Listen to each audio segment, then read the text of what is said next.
Daisy_days. Budep, kapan bikin kelas nutrisi untuk ibu hamil? Selalu Vin, cara hilangin ketombe yang gatel gimana bu? R_Litasari. Bagaimana mengatasi kolesterol dan kadar trigliserida yang tinggi pada orang tua? Rubah pola nempel di gigi. Berikutnya dari Ibu Ashifa Kitchen _FO, apa ini kepanjangan namanya? Budep, kalau di ujung kaki bawah jempol suka ada rasa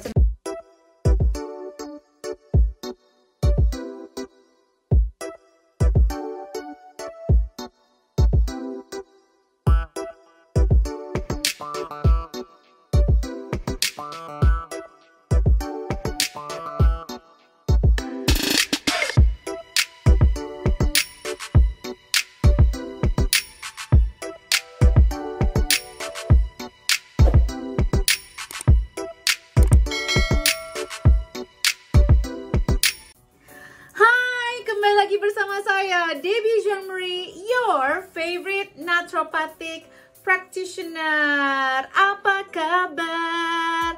Kembali lagi dalam segmen Tanya Sehat Debbie. Oke, saya akan membacakan pertanyaan-pertanyaan teman-teman. Bagi yang belum tahu, gimana caranya ya pengen nanya-nanya, dijawab langsung sampai tuntas sama Bu Debbie, naturopat kesayangan kita semua. Jadi teman-teman bisa cek every weekend di Root of Life UK, di Instagram Root of Life UK, ROOTOFLIFEUK. Di situ akan dibuka, boleh tanya-tanya, nanti akan saya jawab di sini. Oke, kalau yang sudah nonton ini dan merasa video ini bermanfaat, di-share ya. Jangan lupa untuk di-like, di-komen, dan nyalakan tombol lonceng merahnya biar teman-teman gak ketinggalan sama informasi atau video-video saya yang tayang di akun YouTube Debbie Jean-Marie Official. Terima kasih atas dukungannya selama ini dan semoga kita semua selalu terjaga kesehatannya. Oke, yuk kita belajar naturopati lebih dalam. Berikut ini pertanyaan dari awal minggu ini nih ya, weekend ini, awal Maret 2022. Udah bulan Maret aja ya guys. Dari Ibu Venola _cuka apel. Budep, tonsil pada anak 5 tahun sudah bengkak besar. Apakah wajib dioperasi? Tidur jarang ngorok. Nah, inilah pandangan kita yang berbeda dengan pandangan allopathic medicine atau medis. Western medicine yang kita tahu. Kalau di kami, naturopati, kami tidak menyarankan untuk mengangkat tonsil. Kenapa? Tonsil ini ya Ibu Venola adalah ibaratnya pintu rumah kita. Jadi kalau ibu punya rumah, mau nggak pintu rumahnya dibuka? Kalau pintu rumah ibu dibuka, berarti nanti orang bisa masuk sesuka hati ibu tanpa ada kontrolnya. Itulah tonsil kita. Jadi memang diciptakan oleh Yang Maha Kuasa dengan segala manfaat dan fungsinya. Salah satunya itu. Jadi di sini itu kenapa di sini? Kan ini mulut kita ini ibaratnya adalah halaman kita. Mungkin semua orang bisa masuk ke halaman kita. Bahkan kucing tetangga, burung-burung atau insek, serangga bisa masuk ke halaman kita. Tetapi belum tentu bisa masuk ke dalam rumah kita karena ada pintunya teman-teman. Ada yang menjaga supaya jangan sampai masuk ke dalam rumah di mana keluarga kita bercengkrama, berbahagia gitu ya, damai, sejahtera. Nah, itulah tonsil. Jadi ini kalau sampai ada bengkak, kenapa? Itu yang harusnya ibu cari tahu. Berarti anak ibu banyak mengkonsumsi makanan-makanan yang dia sebenarnya alergi, datosensitif atau intolerance yang menyebabkan si tonsilnya ini membengkak. Begitu ya Bu, itu yang harus dipahamin, bukan cuma main diangkat aja. Nanti kalau diangkat, itu anak ibu nggak punya lagi pintu. Jadi besok-besok kalau terus dimakan makanan yang alergi itu nggak ada remnya. yang bengkak di dalam perutnya, dalam pencernaannya, yang bisa menyebabkan banyak sekali masalah kesehatan. Nih nyambung nih sama pertanyaan berikutnya nanti ya. Dengerin ya Bu ya, gitu. Jadi kalau buat saya jangan diangkat, jangan dioperasi. Justru dihindari apa pencetusnya, biar kita bisa terhindar dari masalah penyakit yang lebih serius. Apalagi kalau masih tidurnya jarang ngorok gitu ya. Oke, berikutnya adalah dari Ibu F. Veronica. Kalau papi lidah atrofi sudah seminggu, kira-kira kenapa ya Bu Dep? Padahal nggak makan panas. Nah, Ibu F. Veronica, terima kasih ya sudah mampir di akun YouTube saya, sudah mau belajar naturopati. Kita kan mencari akar masalahnya nih. Bagus sekali. Tapi bukan ilmu kira-kira nih Bu, ada banyak hal kenapa seseorang mempunyai lidah papil yang atrofi. Jadi banyak sekali nih, nanti ini bukan semuanya, nanti Ibu tinggal contreng aja yang mana yang sesuai dengan Ibu. Ada kemungkinan kekurangan B12, ini bisa kita cek loh B di lab ya.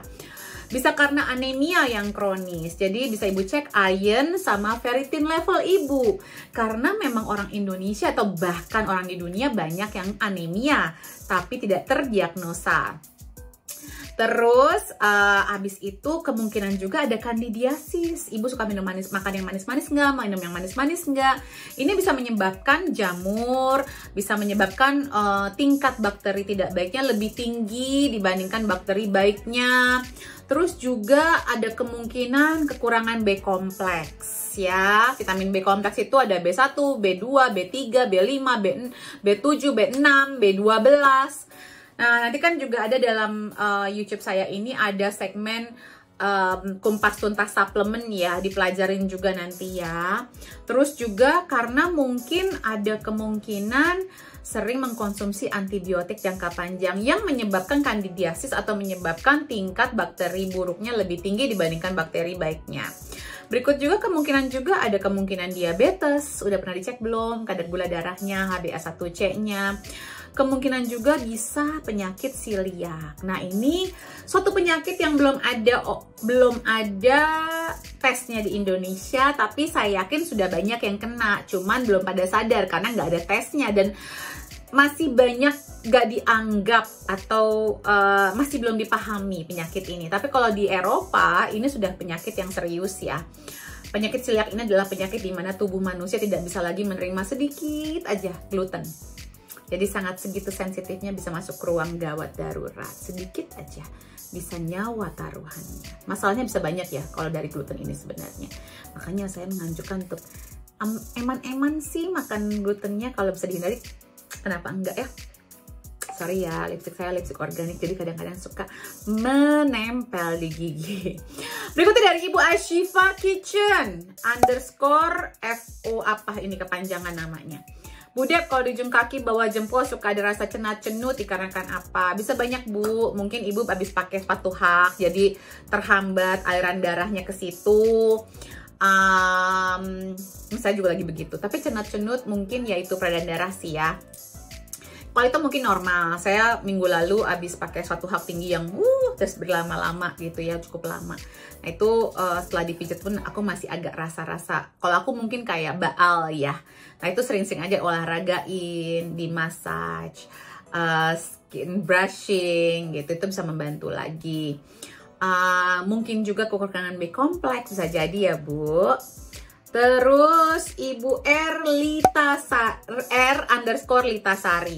Bagaimana mengatasi kolesterol dan kadar trigliserida yang tinggi pada orang tua? Rubah pola makan Bu. Nah ini memang agak tricky kalau sudah orang tua, karena kita sudah terbiasa dengan pola makan seumur hidup. Sudah semakin susah gitu. Tapi nggak sedikit ya orang tua yang mau lebih sehat dan mau merubah pola makannya. Jadi diobrolin. Kolesterol dan trigliserida tinggi ini biasanya adalah dari goreng-gorengan, kurang makan sayur, kurang air putih, kebanyakan makan nasi putih. Kalau kita udah berumur sebenarnya kita udah nggak butuh karbohidrat sederhana lagi. Oke, kita bisa makan karbohidrat dari karbohidrat kompleks seperti sayur-sayuran, ada karbohidratnya loh sayur-sayuran, terus juga dari umbi-umbian, jangan banyak-banyak juga, dan bukan dari tepung umbi, tapi dari umbinya beneran gitu. Itu sih kalau misalnya saya masukin mungkin fish oil, bagus sekali untuk membantu kolesterol ya, karena fish oil itu lemak sehat, jadi bisa tambahkan lemak sehat. Terus juga bisa ditambahkan juga sayuran yang banyak dan air putih yang banyak. Banyak itu kalau udah ada begini ya bisa 2,5 liter. Olahraganya juga harus rutin dan tidurnya juga harus optimal. Oke, berikutnya adalah dari Nasita Lufin. Cara hilangin ketombe yang gatel gimana, Bu? Ini bukan hanya ngilangin ketombenya, tetapi adalah pahami akar masalah kenapa bisa ada ketombe in the first place. Ini ada makanan-makanan yang menimbulkan ketombe ini, Bu. Seperti apa? Produk susu dan turunannya. Coba dihindarin dulu produk susu keturunannya. Gula-gulaan, gula putih dan high fructose corn syrup ya, atau sirup jagung seperti yang di kopi-kopi kekinian. Terus juga vitamin D-nya dicek, kekurangan vitamin D juga dapat mencetus gejala ketombean ya, karena harus dipahami juga ketombean ini kalau berlanjut bisa menjadi akar dari yang namanya seborrheic dermatitis. Nah, seborrheic dermatitis itu adalah masuk dalam kategori autoimun, dan salah satunya adalah si ketombe ini. Mungkin juga bisa dicek food sensitivity-nya, food allerginya, dihindarin semua yang bisa memicu flare. Ini maksudnya hitungnya flare ya, flare atau ada yang membengkak. Jadi membengkak dalam pencernaan, keluarnya lewat rambut kita. Dan teman-teman juga bisa sekarang ada bisa dibersihkan ya kulit kepalanya ini dengan minyak kastor ditambah dengan rosemary essential oil, itu bisa membantu. Oke, berikutnya adalah Ibu Chef T. Maria. Protokol naturopati setelah operasi cabut gigi bungsu, bagaimana, Bu? Probiotik double pagi dan malam. Oke, kalau dewasa 25 billion satu kali makan, berarti minimal 50 billion sehari. Lalu tambahannya adalah fish oil. Minyak ikannya harus yang EPA tinggi, minimal 750 mg. Habis itu apa? Kumur-kumur air garam, nggak usah sampai kenceng-kenceng banget kumurnya, pokoknya pastikan aja mulutnya bersih. Itu 3 kali sehari. Abis itu tambahkan juga vitamin C-nya harus optimal. Udah tahu bagaimana cara mengecek vitamin C? Nanti dicek di video saya ya. Saya akan jelaskan gimana ngecek vitamin C kita. Cari yang Buffett kalau ada masalah dengan pencernaan. Berikutnya adalah bisa ditambahkan homeopati arnika. Arnika itu membantu untuk memulihkan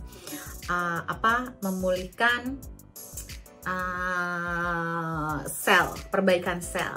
Nah, kalau misalnya di bawah, kemungkinan ketakutan atau resiko untuk peradangan atau infeksi itu kan lebih tinggi kalau di bawah ya. Kalau kita biasanya daripada pakai antibiotik, saya menggunakan oil of oregano, atau juga bisa ditaruh di sini adalah clove oil atau minyak esensial cengkehnya. Oke, berikutnya adalah tentunya pola makan juga harus sehat ya. Udahkah selesai kah? Sebentar ya, aku double check. Beneran.